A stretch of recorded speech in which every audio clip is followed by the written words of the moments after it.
Hello everyone, welcome to UGC NET Political Science classes by Drishti IAS. I am Dr. Ashwati Chembayil Koppat. So students, today we are going to have syllabus discussion. Okay. So when you download the syllabus from the UGC website, you find it like this. Okay. So subject political science and the code number is 2. Okay. So the whole syllabus is divided into 10 units and I'll be explaining each unit. Okay. So now among the 10 units, the first unit deals with political theory. It has got 2 sections. First section deals with concepts and second section deals with the political traditions. Now the concept section. Okay. Now it has got topics like liberty, equality, justice, right, democracy, power, citizenship. In your syllabus, it is not like they haven't described it further. Okay. So when you deal with liberty, you have to first understand the historical origins of liberty, the idea of liberty. Let's say negative liberty, how it may transitions to positive liberty. Then you also have to understand the major thinkers, major concepts as well as major books written during the entire period, okay, dealing with liberty. Then after you have this idea called, the concept called equality. Dimensions of equality. Equality is relationship with justice, equality is relationship with liberty and other ideas, okay. Then after you have justice, right from the time of antiquity to that of modern period, or let's say from the time of Socrates, Plato, Aristotle to that of like modern thinkers, okay. So how like Rawls, Nozick, they have discussed about the idea of justice, okay. Then after the procedural justice, substantive justice, distributive justice, etc. As well as justice relations with liberty, equality, rights, etc. Then after you have rights, okay, positive and negative rights. Then after how it evolved. Then after you have to deal with what are the differences between the natural rights, legal rights, etc.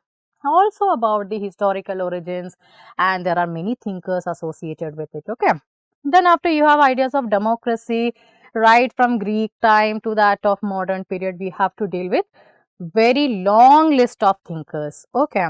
So then after we have direct democracy, indirect democracy, different types of democracies are out there. Then after elitist theory, pluralist theory, many others are there.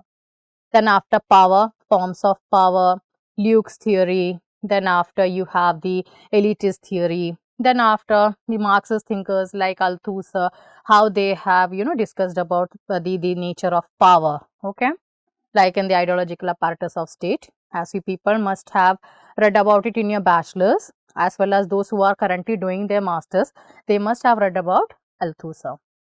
Then after you have citizenship theories, famous ones, Marshall's theory, Giddens theory. Apart from that, we have to deal with multiple other angles as well. So this is what we are going to cover under concepts. Then after you have second subsection, that is political traditions. Here you have to deal with liberalism, conservatism, socialism, Marxism, feminism, ecologism, multiculturalism, postmodernism. Now let's take liberalism, okay. So how it evolved from classical liberalism to that of neoliberalism, modern liberalism, etc. Then after the key ideas like individualism, then after freedom, reason, constitutionalism, etc. Then after major thinkers, then after major books written like in the perspective of liberalism. Then after conservatism, Edmund Burke's ideas. Then after how the key ideas like traditionalism, like how they have been supporting tradition, something like that, and maintenance of status quo, etc. Socialism, Thomas More's ideas, socialist ideas like the revolutionary socialist ideas, then after the reformist socialist ideas, utopian socialism, Fabian socialism, etc. that will be covered here. Then after Marxism, obviously Marx, Engels, then you have Gramscian ideas. Then after you have the famous Miliband Pulanza debate is there, Althusser is there. There are so many thinkers, okay, from when we will be dealing with Marxism. Then after we have feminism, waves of feminism, ecologism, multiculturalism, obviously William Lickhar's ideas we will be dealing with. Then after postmodernism, Richard Ashley, the one of the finest like, what is the basic idea about postmodernism is that they never treat anything as like absolute or universal truth. Okay, so these are the basics about the political tradition section. Okay, so there are so many ideas here: liberalism, how it evolved; conservatism, how it evolved, and what is its contemporary relevance also; socialism, Marxist ideas, neo-Marxist ideas. Okay, then after feminism, which phase of or which wave of feminism right now we are dealing with, as well as the historical origins. So basically we will be dealing with first the historical background,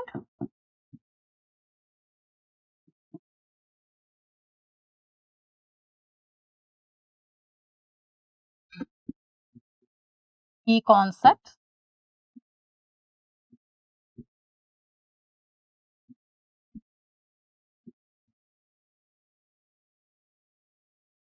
key thinkers and their books.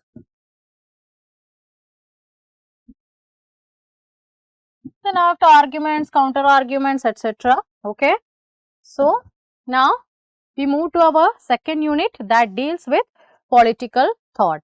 Okay, now in political thought section or unit 2, you find a huge list of thinkers. Okay, now you have Confucius out there. The golden rule of Confucius is a Chinese philosopher. He was a Chinese philosopher. Okay, now you can see that it deals with like ancient, medieval and modern. So thinkers, a whole set of thinkers, okay, they range from the antiquity to that of the modern period. Okay, now Confucius, ancient thinker, Plato, Aristotle, all these like, we can say that these are all the ancient thinkers. Okay, then Machiavelli, he came, okay, from the medieval to that of modern period. Like when you will be dealing with Confucius, you have to deal with the golden rule. When you're dealing with Plato, obviously his theory of justice, philosopher king,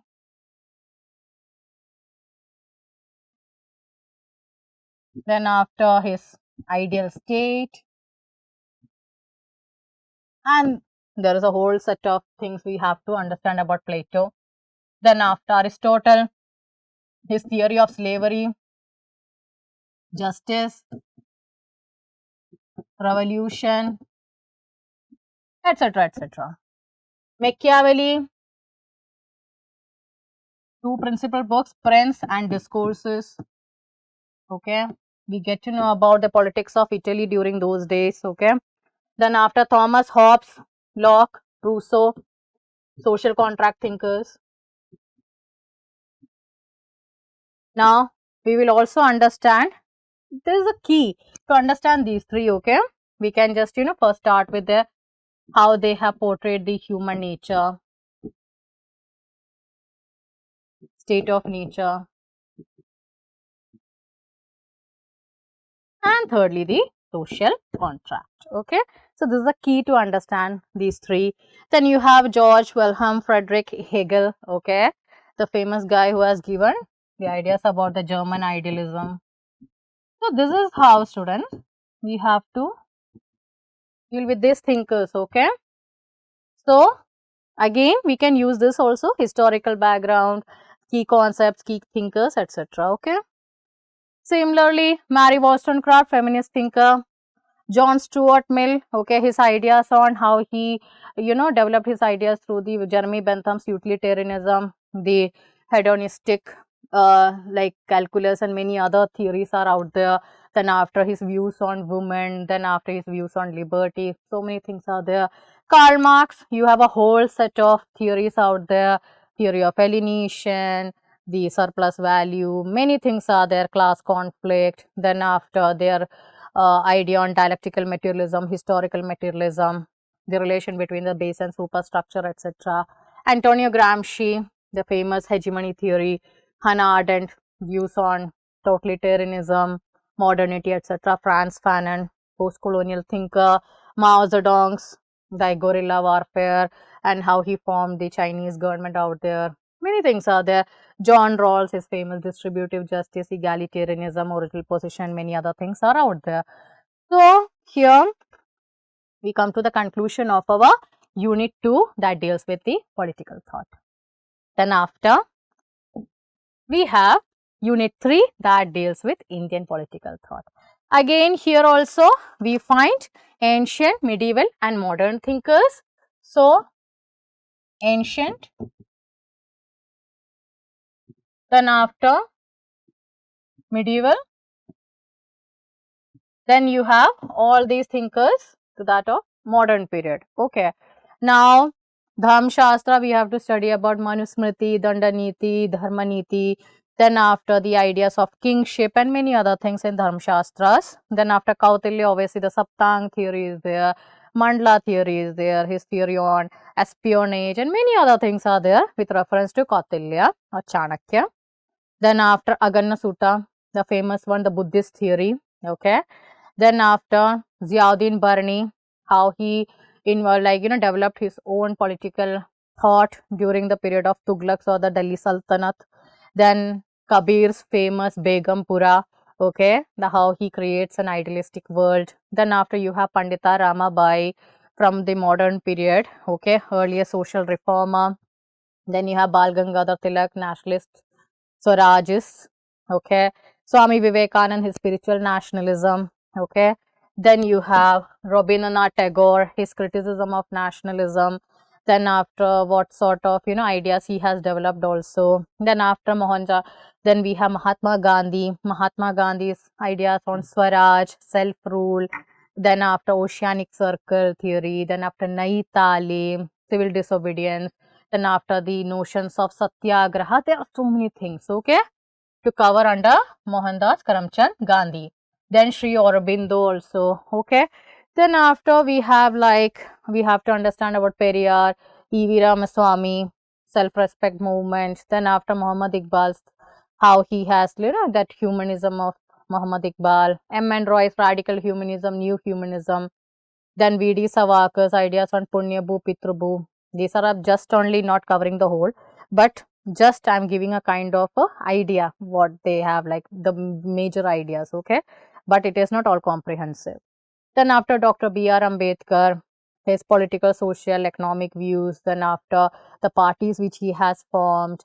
Then after how he has tried to his involvement during the roundtable conferences. Then after his debate with Gandhi, is very important, students, okay. You people must have studied during your graduation, as well as must be those who are done with their masters, they must have studied.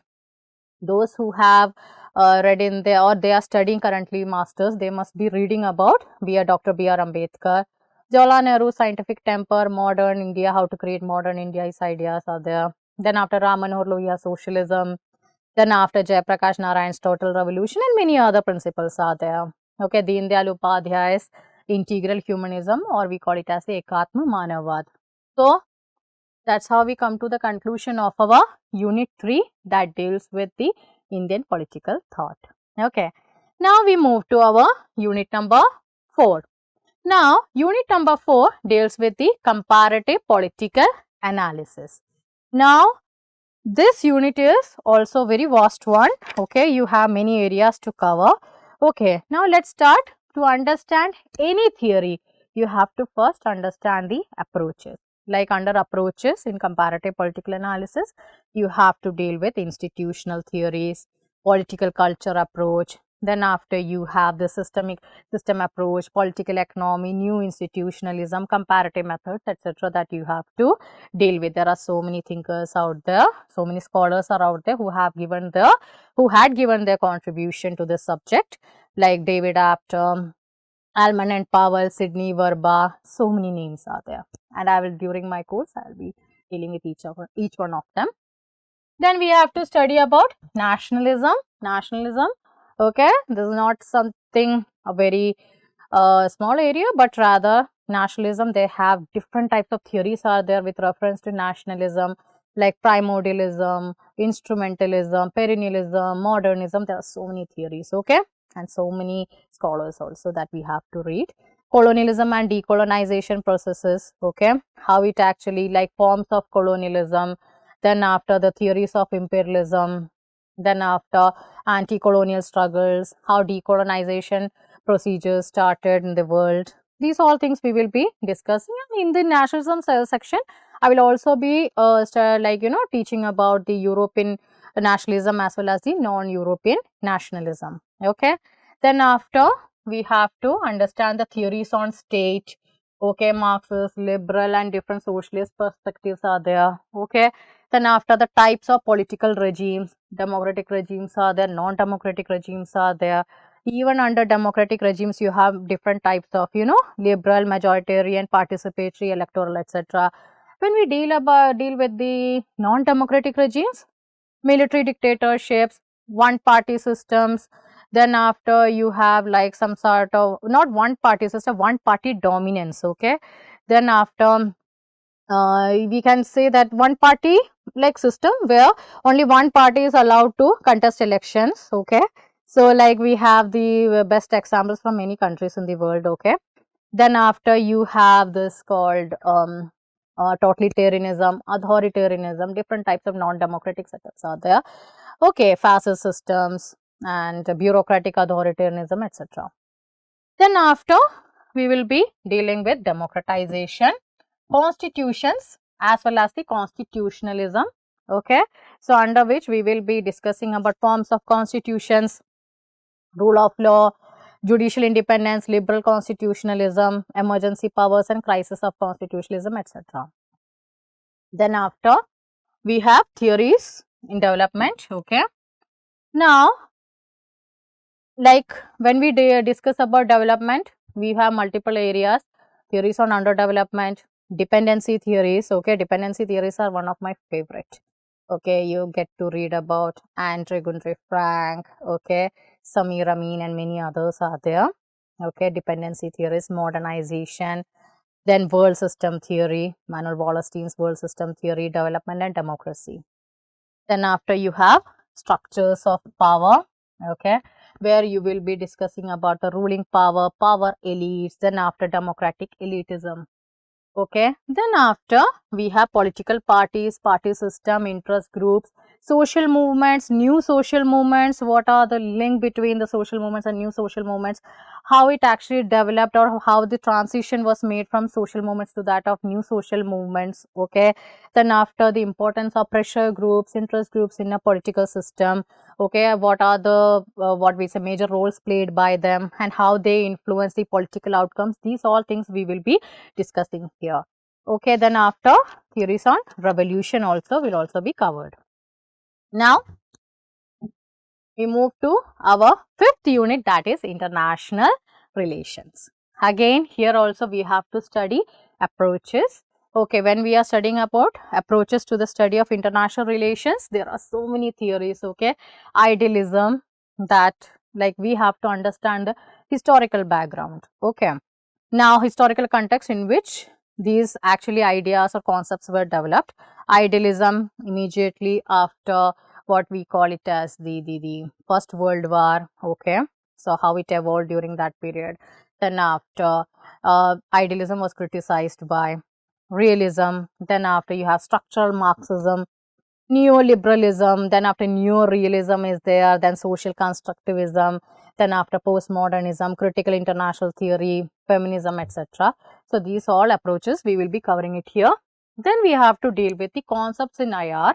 Okay, let's say state system, the relevance of non-state entities, non-state actors, power, sovereignty, security, traditional and non-traditional forms of security. Okay, after Cold War itself, non-traditional security threats became more prominent. Okay, then after, conflict resolution and peace building, there are multiple arenas we have to cover. What is the difference between peace building, peacekeeping? Then after, different types of conflict. What is conflict transformation? What is conflict management? What is conflict resolution? And the key thinkers associated with peace, negative peace, positive peace. Johann Galtung is there. Then after, William Zartman's ripeness theory. So many things are out there, students. Okay, that we will be covering it here. Then apart from that, we will be debates on weapons of mass destruction, deterrence, and conflict transformation, etc. Okay. Then after, obviously, we have to study about United Nations. Okay. Obviously, about its origins, then after structure, objectives, evaluation of the working of the United Nations, peace and development perspectives, humanitarian intervention, international law, international criminal court, etc. Okay. Then moving to political economy of international relations, global financial governance institutions like World Trade Organization, you have IMF, World Bank, then after the working of G20, it is becoming very relevant these days. Okay. Then after BRICS is the Shanghai Cooperation Organization. There are so many institutions out there. Okay. We will be discussing each one of them. Then after regional organizations are there, so many regional organizations are there, European Union, then after we have ASEAN, SAARC, BIMSTEC, BRICS, Shanghai Cooperation Organization, ASEAN. Okay, BRICS is although not a regional grouping, but rather it is also becoming a kind of a multilateral cooperation, like it is giving a kind of a platform. Then after we will be dealing with the contemporary challenges that the world faces now. Obviously, in the last 2 years, we have seen the spread of COVID-19. It's all about diseases, epidemic, pandemic. It's a pandemic. Then after international terrorism. Then after you have climate change, debates on environmental concerns. Then after how to protect the planet Earth. Then after human rights issues, migration, refugees, poverty and development, role of religion. Basically, we deal with the ideas of Samuel Huntington, culture, identity, politics, how they are actually becoming a very important critical element in deciding the world politics also.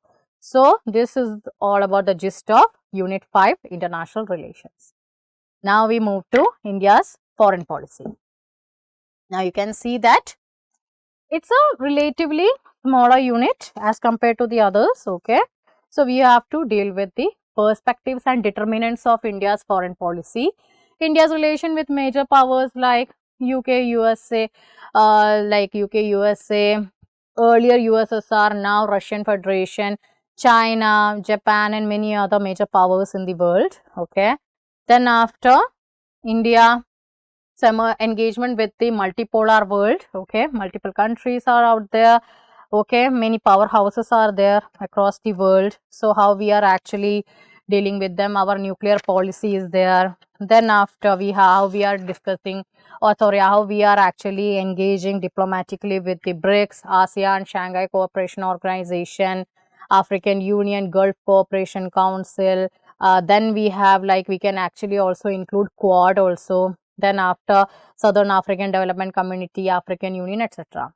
Then after India's relations with the neighborhood, okay, like with our immediate neighbors, okay, like Pakistan, Nepal, Bhutan, Bhutan, then Maldives, Sri Lanka, Bangladesh, all these countries are out there.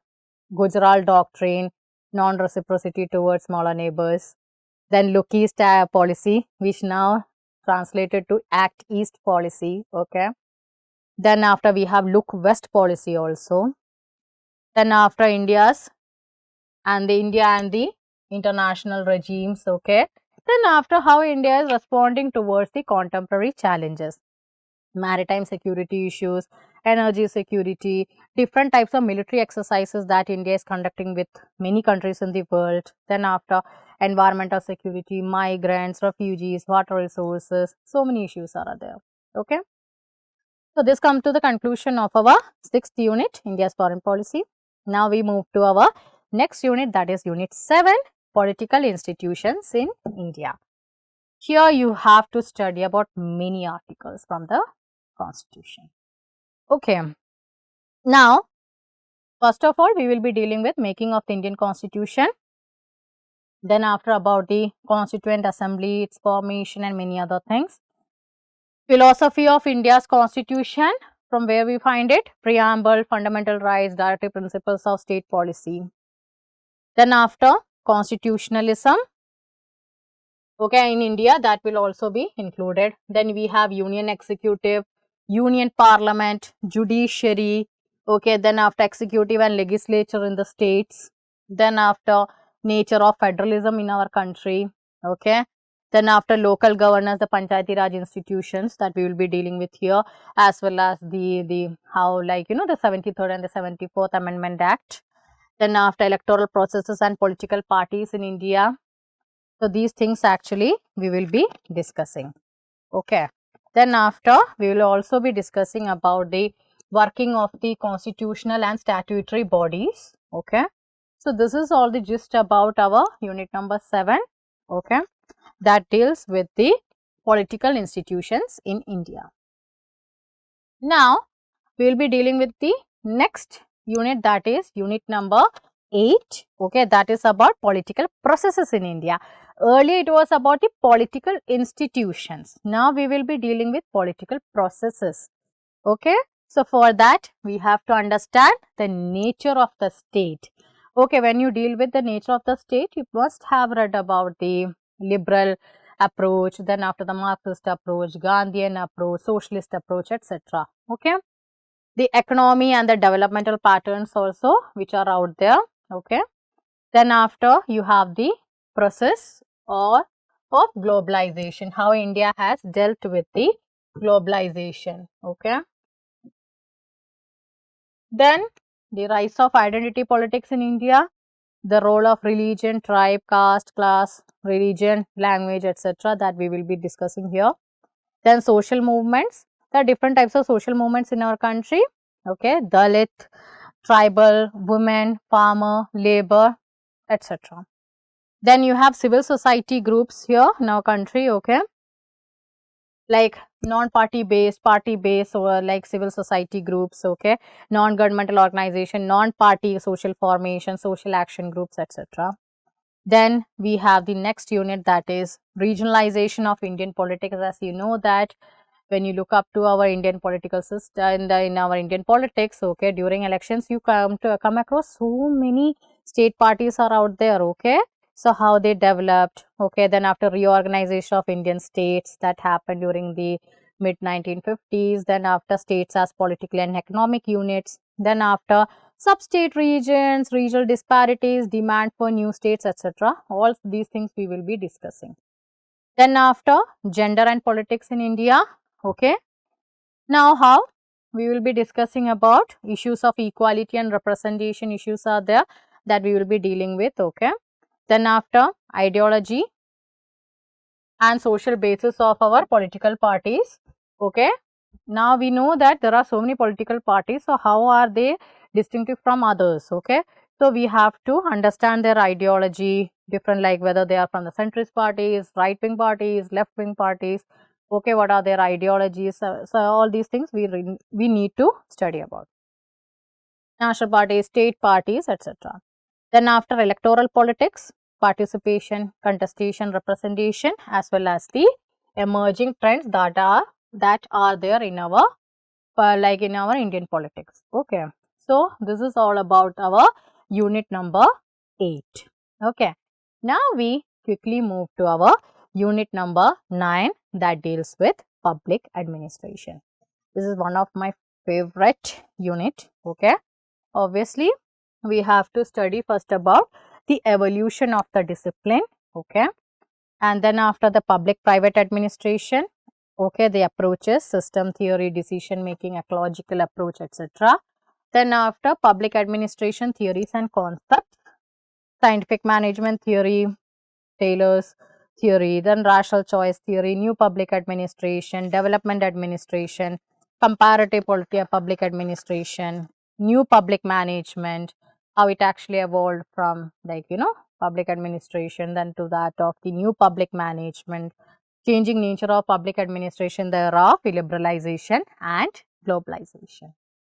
Then we have theories and principles of organization. Then we have managing the organization, theories of leadership and motivation, organizational communication, theories and principles, Chester Bernard theories of communication, information management in the organization. Then after managing conflict in the organization, we have to study about Mary Parker Follett's theory. Then after we have management by objectives of Peter Drucker. So this is all about the public administration, that is unit number 9. So students, now we quickly move to our unit number 10. So here we have to deal with governance and public policy in India. Okay. So we will be dealing with governance, good governance, and democratic governance. Okay. Role of state, civil society as well as individuals. Then after accountability and control, that is there, okay, here. So, what is accountability and control? It's a very big chunky one where you have to look up to different arenas, okay, like institutional mechanism for checks and balances, legislative control over executive, administrative and budgetary control, control through parliamentary committees, judicial control over legislature and executive, administrative culture, corruption, administrative reforms, these all things are there, okay. Then after, next one is institutional mechanism for good governance, like right to information. We will definitely study about the historical origins, okay. Then Consumer Protection Act, Citizen Charter, grievance redress system, Ombudsman, Lokpal, Lokayukta, etc. Then after, we have local governance or grassroots governance, Panchayati Raj institutions as well as their functioning. Then after, we will definitely go for the historical understanding about, how it started from the Balwant Rai committee on this local governance, okay. Panchayati Raj institutions, how it evolved through that system. Then there were many other commissions and committees. Then we will be dealing with planning and development, and under planning and development we will be discussing about the planning commission that has started in our country, okay, immediately after independence. Then after, the 5-year plans, many other things will be covered, okay. Then what led India to replace planning commission with that of Niti Aayog in 2015. Then after e-governance, then after participatory development, sustainable development, all these areas will be covered. Public policy in India, okay, for that as an instrument for socio-economic development. So, we will be dealing with public policies with special reference to housing, healthcare, drinking water, food security, NREGA, NHRM, RT, sanitation, etc. that we will be covering, okay. Then after, monitoring and or we can say evaluation of public policy. It will be done through Jan Sunwai, social audit, etc. So, students, here I come to the conclusion. So, we have seen that the whole syllabus is divided into 10 units. These cover the whole syllabus and we have different areas to cover. Vast syllabus, okay, and but yes, with time management as well as with strategic learning, you can cover the whole syllabus. And the interesting aspect is that one of my key idea is to, like, whatever you are studying, think about its or read about its historical origins, its background, socio-political background in which it actually developed, okay. And then after, the major thinkers, scholars associated with it, key concepts, and also always study about the criticism, okay. Like when you have a theory with you, then you have to read about the critical, who had made criticisms about it. It's a very important element, okay. Then after, the major concepts. So, students, all the best for the upcoming UGC NET examination. See you in another video. Bye.